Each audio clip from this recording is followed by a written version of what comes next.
أعوذ بالله من الشيطان الرجيم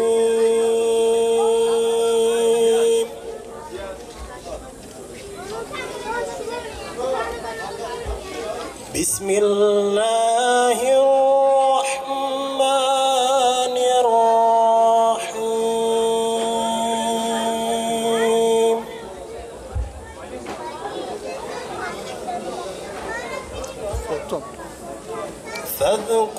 فاذكروني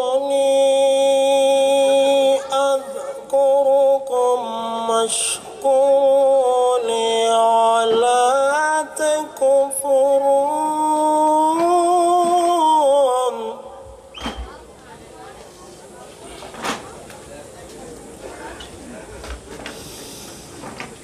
يا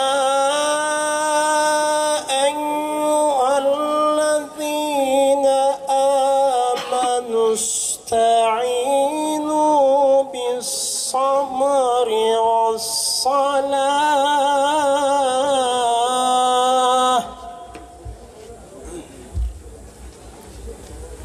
إن الله مع الصابرين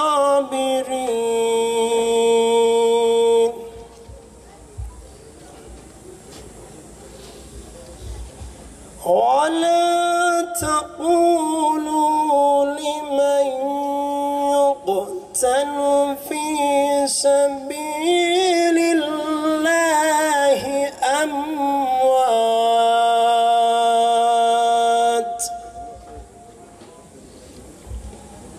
بل أحياء ولكن لا تشعرون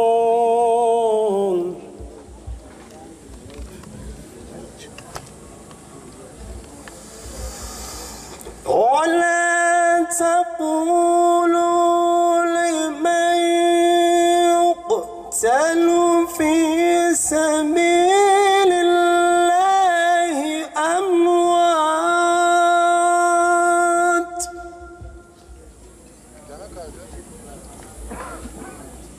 بل أحياء ولكن لا تشعرون. Başbağların 33 şehidine rahmetle. Civanlar vurulur, hain kin susar. Mermi konuşunca insanlık susar.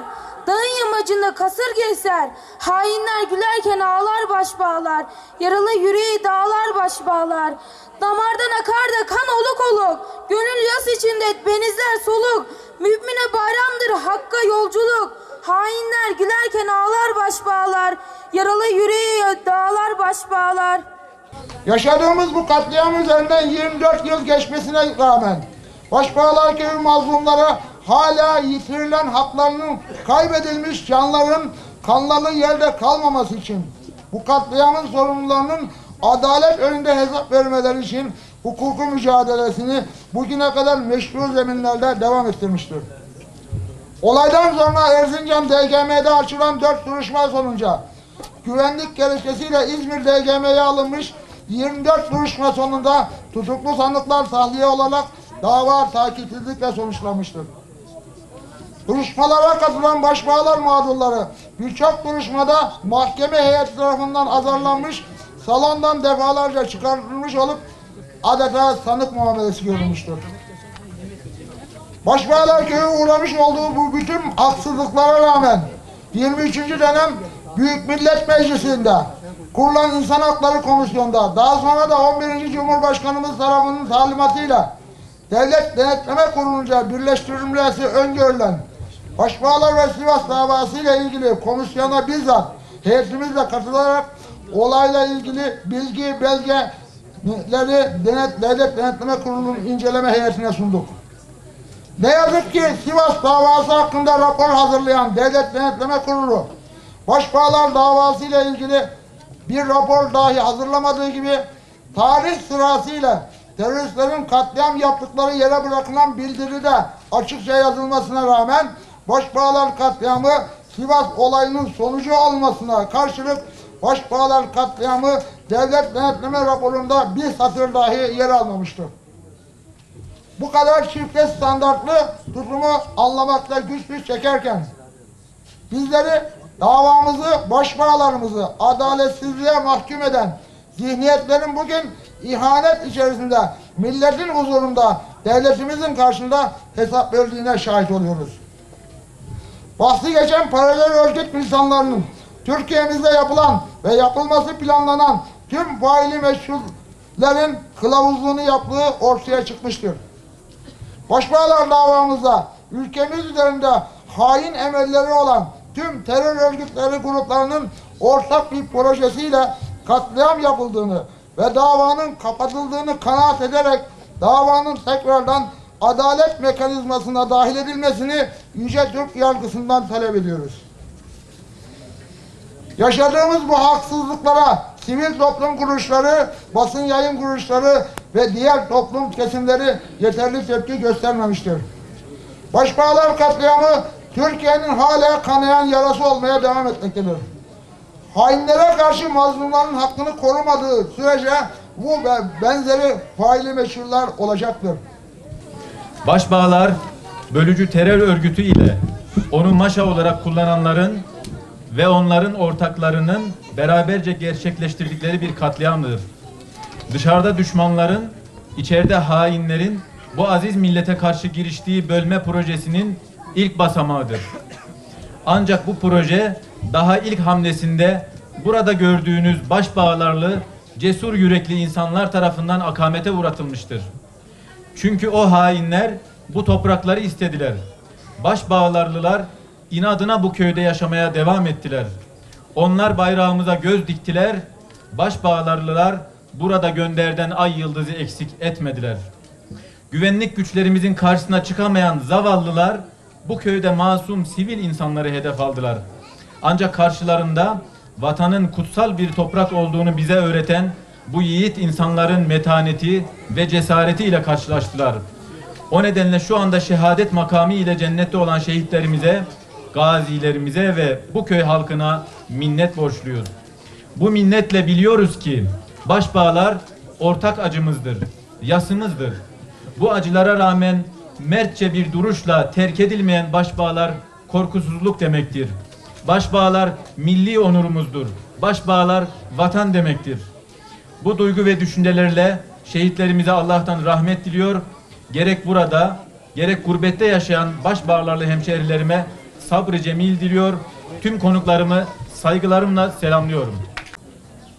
Değerli dostlar, bu coğrafya hiçbir zaman için boş bırakılmamış. Hep birileri tarafından bu ülke ne zamanki kalkınmaya çalışsa, gelişmeye çalışsa, ne zaman bir huzur ortamı bulmaya çalışsa, birileri bu huzur ortamını bozmanın gayreti içerisinde olmuş. Yıllardan beridir hep böyle gelmiş. Ülkemiz ne zaman ayakları üzerinde durmaya kalksa, bölgesinde söz sahibi olacak bir konuma gelmeye çalışsa, maalesef hep önüne set çekilmeye çalışılmış. Zor bir coğrafyadayız. Ama 1000 yıllık tarihimizde biz bu ülkede Alevisiyle, Sünnisiyle, Kürdüyle, Türküyle, diğer etnik yapılarıyla kardeşçe yaşamasını becerebilmiş bir topluluğuz. Ama geçmiş siyasi tarihimize baktığımız zaman bu ülkede ötekileştirilmemiş hiçbir kesim kalmamıştır. Bir dönem bu ülkede Sünniler ötekileştirilmiş. Bir dönem Aleviler ötekileştirilmiş. Bir dönem Kürtler ötekileştirilmeye çalışılmış.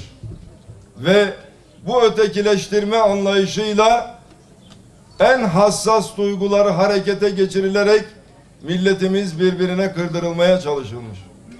Hamdolsun ki biz millet olma özelliğimizi her defasında keşfederek bu sinsi planlara müsaade etmemişiz. İşte bunların en hunharcasını 15 Temmuz hain FETÖ terör örgütünün darbe girişimi sürecinde yaşadık. Ama Allah'a hamd ediyoruz ki o gün yeniden millet olma özelliğimizi bir kez daha keşfettik. Değerli kardeşlerim, 1993 ve 94 yılları bu ülkenin terör noktasındaki en karanlık yıllardır.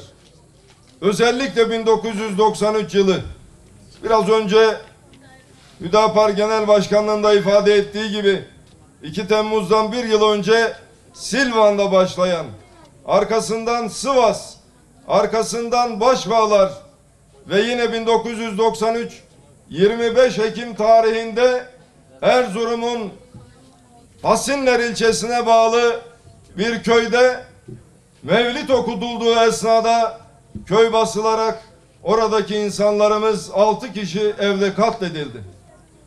Ve aradan 5 gün sonra 30 Ekim tarihinde Erzurum'un Çat ilçesine bağlı Yavi kasabasında bir kahvehane asker kıyafetine bürünmüş hain teröristler tarafından acımasızca taranmak suretiyle 38 vatandaşımız şehit edilmiştir.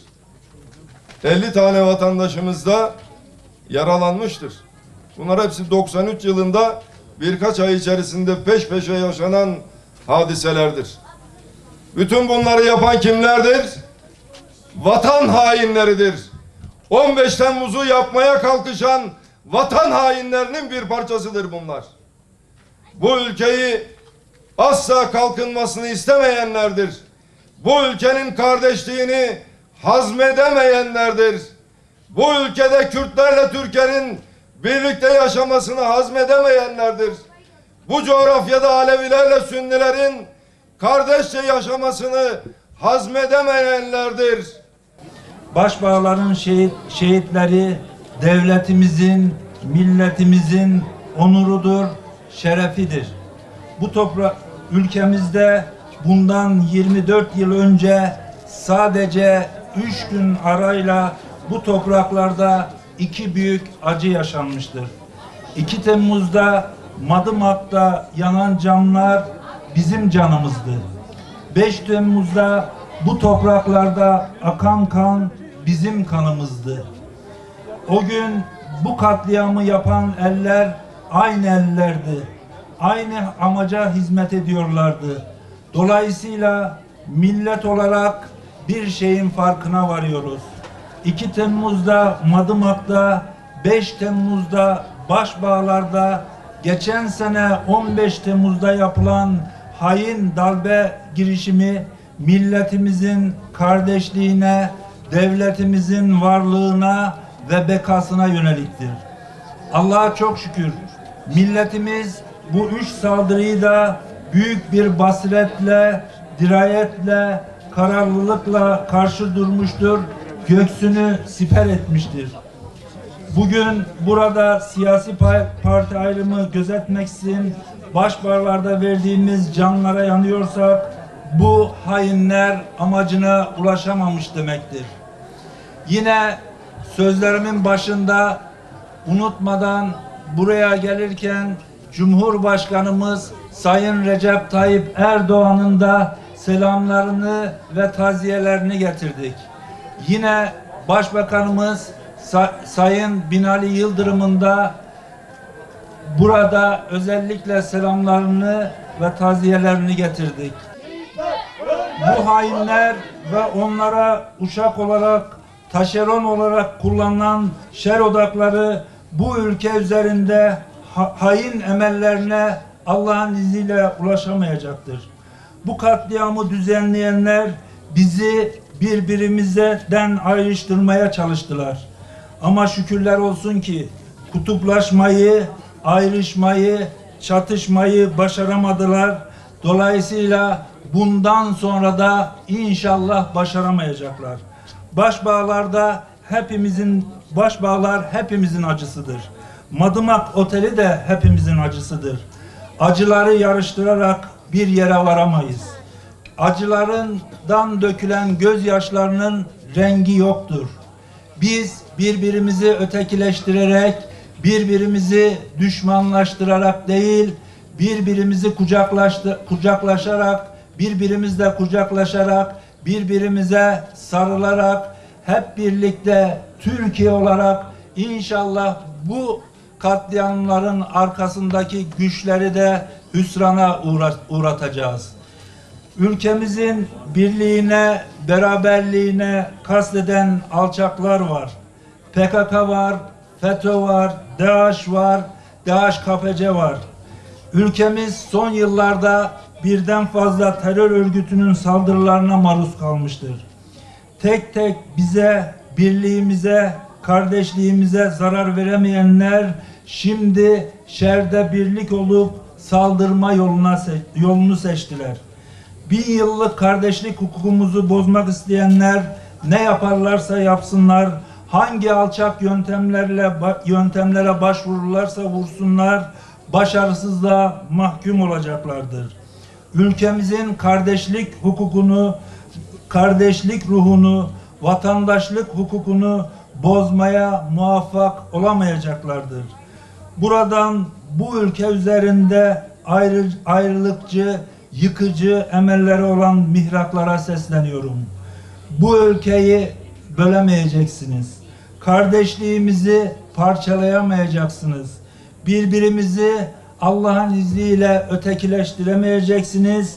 Burada göstermiş olduğumuz birlik ve beraberliklerle bu saldırılarla bir netice alınamayacağını da taşeronlarına da arkasındaki güçlere de gösterdik. Allah'ın izniyle göstereceğiz.